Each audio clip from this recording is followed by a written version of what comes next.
باللہ من الشیطان الرجیم بسم اللہ الرحمن الرحیم الحمدللہ رب العالمین والصلاة والسلام علی سید الانبیاء والمرسلین ابی القاسم محمد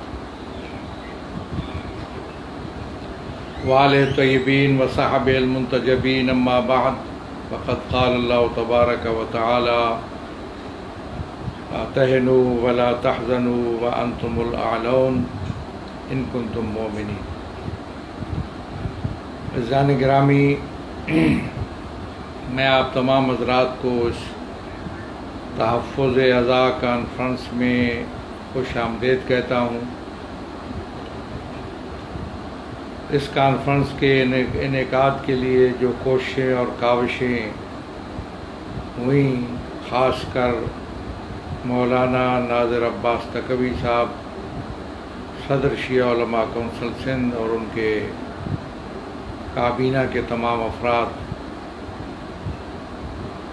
فرد نے جو کوششیں کی، اسی طرح آپ تمام حضرات نے مل کر جو کاوشیں کی، اور خاص کر علماء کرام کی رہنمائی اور سرپرستی، بھرپور سرپرستی آپ کو حاصل رہی، یہ تمام باتیں قابل تمام عمل، تمام جد و جہد قابل قدر اور لائق تحسین ہے۔ یہ نمائندہ اجتماع ایک مؤثر عمل ہے، اور اس کے اثرات کو برقرار رکھنا اور جاری رکھنا اور اس سے تحفظ اعضاء کے لیے استفادہ کرنا ہم سب کی ذمہ داری ہے۔ میں سب سے پہلے کشمیر میں نہتے کشمیریوں پر ہونے والے مظالم کی مذمت کرتا ہوں۔ جس طریقے پہ کشمیریوں کے بنیادی حقوق اور ان کے شہری حقوق سلب کیے جا رہے ہیں، اس کی جتنی بھی مذمت کی جائے کم ہے۔ اس کو میں بطور حوالہ آگے چل کر بیان کروں گا۔ تحفظ اعضاء ایک وسیع مفہوم ہے، ایک جامع مفہوم ہے جس کے بہت سے پہلو ہیں۔ کیونکہ وقت کے دامن میں گنجائش نہیں ہے کہ اس کے تمام پہلوؤں پہ روشنی ڈالی جائے۔ اس کا بڑا پہلو ہے اصلاح امت۔ ملک کے اندر جو اس وقت صورتحال ہے، جو بگاڑ ہے اس وقت، اس کی اصلاح کرنا، آئین کی بالادستی، قانون کی حکمرانی، رول آف لا جسے کہتے ہیں، انصاف کی فراہمی، میرٹ کو مد نظر رکھنا، یہ ایسے مسائل ہیں جن پر ہم نے ہمیشہ جد و جہد کی ہے، اور یہ جد و جہد ہماری جاری رہے گی۔ یہ بھی ایک تحفظ اعضاء کا ایک پہلو ہے۔ وہ اہداف اور وہ مقاصد جو سید الشہداء نے اپنے سفر کے دوران واضح کیے اور روشن کیے، ان میں سے سب سے بڑا ہدف تھا اصلاح امت۔ بل خرجت لطلب الاصلاح فی امت جدی رسول اللہ۔ میرا یہ سفر نانے کی امت میں اصلاح کے لیے، ہم اس کو مد نظر ہمیں رکھنا چاہیے، اس لیے کہ یہ انبیاء کا مشن ہے۔ قرآن کریم میں واضح موجود ہے، ان اريد الا الاصلاح ما استطعت۔ میرا مقصد، میرا ہدف اصلاح کرنا ہے جتنا میرے لیے ممکن ہو۔ یہ وہی مشن ہے انبیاء کا جس کو سید الشہداء نے آگے بڑھایا، اور جس کو آگے جاری رکھنا اور اس کے لیے جد و جہد کرنا، اس کے لیے کوشش کرنا ہماری ذمہ داری ہے۔ بہت سے پہلوؤں میں اصلاح کی ضرورت ہے، بہت سے پہلوؤں میں ہمیں اصلاح کی ضرورت ہے، اور اس کی طرف ہمیں توجہ دینے کی ضرورت ہے۔ تشیع کے حقائق کو بہتر انداز میں پیش کرنے، اچھے انداز میں پیش کرنے، جو صدیوں سے روشن اور واضح حقائق ہیں ان کو اچھے انداز میں پیش کرنا، انحراف سے گریز کرنا بہت ضروری ہے۔ جہاں تک مراسم اعضاء کا تعلق ہے، میں سمجھتا ہوں کہ ان کے تحفظ کے لیے ہمیں بھرپور اقدامات کرنے کی ضرورت ہے، کیے جاتے رہے۔ عزاداری سید الشہداء کو کمزور کرنے کے لیے، عزاداری سید الشہداء کے ساتھ عوام کا تعلق توڑنے کے لیے بہت سے اس ملک کے اندر اقدامات ہوئے۔ تشیع کے ساتھ زیادتیاں ہوئیں، بے گناہ لوگ مارے گئے، حقائق آج تک منظر عام پر نہیں لائے گئے، قاتل دندناتے پھرتے رہے، مدعی مارے گئے، گواہ مارے گئے، قاتلوں کو سزا سے بچایا جاتا رہا، حقائق سامنے آج تک نہیں لائے گئے۔ ابھی جو واقعہ ہوا ہے خانپور ضلع شکارپور میں، وہاں ایک آدمی زندہ گرفتار ہوا۔ مجھے نہیں معلوم کہ ان حقائق کو منظر عام پر لانے کی اجازت دی جائے گی یا نہیں، یا اس کا حشر بھی وہی ہوگا جو سانحہ شکارپور کا ہوا۔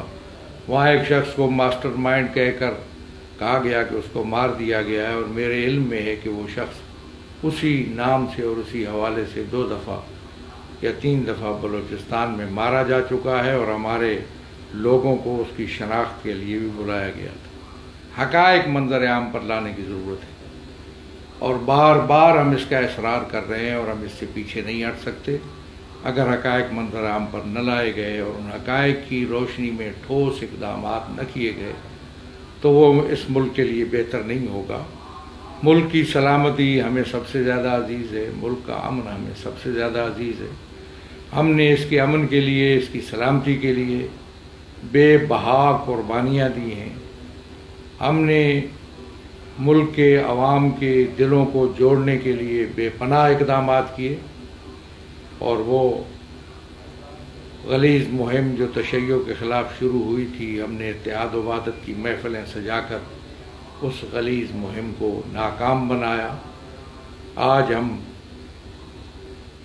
وسط امت کے اندر موجود ہیں، اور امت کو اکٹھا کرنے میں ہمارا ایک رول ہے اور کردار ہے، اور جو گالیاں بکنے والے تھے وہ آج ان کا جو جہاں ان کو پہنچنا چاہیے تھا وہاں پہنچ چکے ہیں۔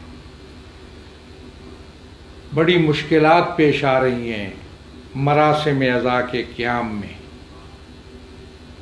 بنیادی حق ہے، شہری آزادیوں کا مسئلہ ہے، district court, high court, supreme court کے 20 فیصلے موجود ہیں۔ اس کے لیے کسی دلیل کی ضرورت نہیں ہے کہ مجلس عزا کا قیام عین قانون کے مطابق ہے، جلوس عزا کا نکالنا عین قانون کے اور آئین کے اور بنیادی حقوق اور شہری آزادیوں کا مسئلہ ہے، اس میں رکاوٹیں ڈالنا خلاف قانون ہے۔ اور میں سمجھتا ہوں کہ جو صورتحال اس وقت بعض صوبوں میں ہے، پنجاب میں خاص کر جس طریقے پہ عزاداروں کے ساتھ ناروا سلوک کیا جا رہا ہے، تذلیل کی جا رہی ہے، اور غلیظ انداز ان کے ساتھ اختیار کیا جا رہا ہے، وہ قابل برداشت نہیں ہے۔ سرکاری اہلکار مجھے نہیں معلوم کس کے اشارے پر یہ کر رہے ہیں۔ جو اقدامات بھی اس ملک کے اندر عزاداری کو روکنے کے لیے کیے جائیں گے، ہم ان کو مسترد کرتے ہیں، اور ہمارے لیے وہ یقین قطعاً قابل قبول نہیں ہے۔ یہ بنیادی حقوق اور شہری آزادیوں کا مسئلہ ہے۔ ہم سمجھتے ہیں کہ جتنی بھی پابندی سیکورٹی کے نام پہ اگر جو پابندیاں ہیں وہ بھی اٹھا لی جانی چاہیے، کوئی اور قدغنے ہیں تو ان کو راستے سے ہٹا لیا جانا چاہیے۔ پاکستان کے عوام اس کو قبول نہیں کرتے۔ اب یہ مسئلہ فرقہ وارانہ نوعیت کا نہیں ہے کہ کسی فرقے، کسی گروہ کے حوالے سے، اگرچہ گروہوں کو ابھارا جاتا ہے اور ان کو سامنے لایا جاتا ہے، لانے والے عناصر بھی مشخص اور معلوم ہیں، لیکن اب یہ مسئلہ سرکاری اہلکاروں کی طرف سے ہے، اور یہ بہت بڑی زیادتی ہے کہ پاکستان کی ریاستی اہلکار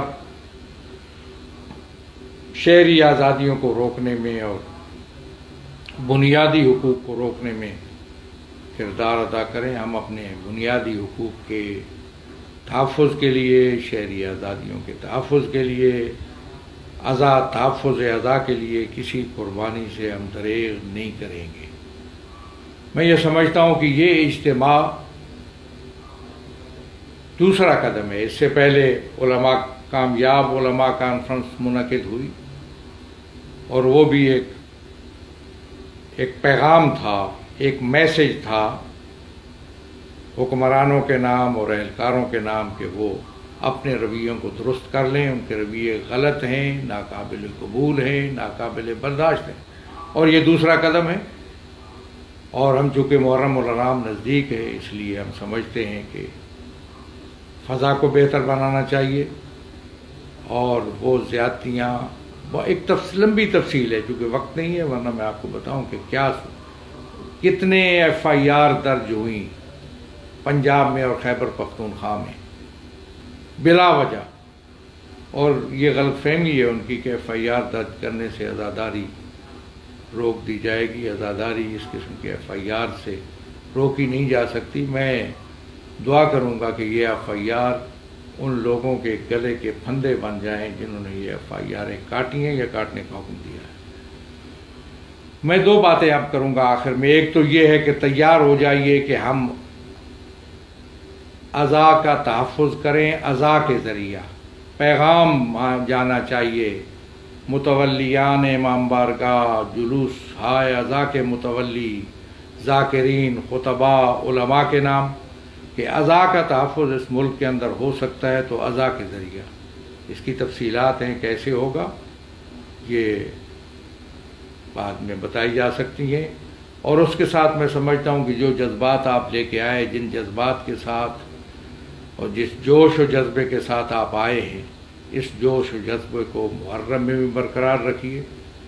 بھرپور طریقے سے محرم الحرام منایا جائے. مجالس اعضاء کا انعقاد کرنے میں کوئی ہچکچاہٹ محسوس نہ کی جائے. عزاداری سید الشہداء کے جلوس اعضاء پورے شکوہ کے ساتھ برآمد ہوں. اور اس سلسلے میں جو مشکلات پیش آئیں، میں سمجھتا ہوں کہ شیعہ علماء کونسل کا پلیٹ فارم یہ مشکلات کے حل کے لیے، ان مشکلات کو دور کرنے کے لیے، مسائل کے حل کے لیے ہمہ وقت اس کو حاضر رہنا چاہیے. اور عوام کو بھی اپنی صفوں میں عزاداری کے تحفظ کے لیے، تحفظ اعضاء کے لیے ایک موقف اور ایک آواز ہونا چاہیے. میں آخر میں پھر آپ حضرات کا شکریہ ادا کروں گا، تمام علماء کرام کا، حاضرین کا. آپ نے زحمت فرمائی اور تشریف لائے اور کانفرنس کو رونق بخشی، کامیاب کیا. اور اسی جذبے کے ساتھ عزاداری سید الشہداء کی کامیابی میں بھی اپنا کردار ادا کریں. خدا ہم سب کا حامی و ناصر ہو. بہت شکریہ.